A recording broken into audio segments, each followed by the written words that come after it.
సచిన్ టెండూల్కర్ అలాగే విరాట్ కోహ్లీలో ఎవరు గొప్ప బ్యాటర్ అనే చర్చ ఎప్పటికీ ఆసక్తికరంగానే ఉంటుంది. ఇటీవల మాజీ దక్షిణాఫ్రికా దిగ్గజం ఏబీ డివిలియర్స్ విదేశీ పరిస్థితుల్లో కోహ్లీ ప్రభావవంతమైన ఆటగాడని అభిప్రాయపడగా, దానికి కౌంటర్గా మాజీ భారత ఆటగాడు ఆకాష్ చోప్రా స్పందించారు. 1990లలో క్రికెట్ పరిస్థితులు అత్యంత కఠినంగా ఉండేవని, అప్పట్లో ప్రతి జట్టులోనూ 2 నుంచి 3 మంది మ్యాచ్ విన్నింగ్ బౌలర్లు ఉండేవారని ఆయన గుర్తు చేశారు. అటువంటి క్లిష్టమైన దశలో సరైన మద్దతు లేకపోయినా భారత్ జట్టు బ్యాటింగ్ మొత్తం సచిన్ చుట్టూనే తిరిగేదని చోప్రా వివరించారు. సచిన్ ఆ కాలంలో అద్భుతమైన ఫామ్ కనబరుస్తూ ప్రపంచ క్రికెట్ను శాసించారని, కోహ్లీ కూడా ఈ విషయాన్ని అంగీకరిస్తారని ఆయన పేర్కొన్నారు.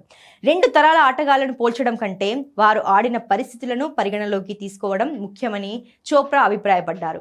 సచిన్ టెండూల్కర్ 200 టెస్టుల్లో 53.78 సగటుతో 15,921 పరుగులు చేసి 51 సెంచరీలు సాధించడం ఆయన గొప్పతనానికి నిదర్శనం. విదేశీ గడ్డపై ముఖ్యంగా సేనా దేశాల్లో సచిన్ సగటు సుమారు 51గా ఉంటే కోహ్లీది 41 వద్దే ఆగిపోయింది. ఆకాష్ చోప్రా వాదన ప్రకారం గణాంకాలు మరియు సవాళ్లను ఎదుర్కొన్న తీరును బట్టి చూస్తే విదేశీ పరిస్థితుల్లో సచిన్ టెండూల్కర్ ఒక మెట్టు పైనే ఉంటారు. సచిన్ అలాగే విరాట్ కోహ్లీ ఇద్దరు భారత్ గర్వించదగ్గ క్రీడాకారులే అయినప్పటికీ ఆనాటి కఠిన పరిస్థితుల్లో సచిన్ ప్రదర్శించిన నిలకడ అతడిని అత్యుత్తమ బ్యాటర్గా నిలబెడుతోందని చోప్రా స్పష్టం చేశారు.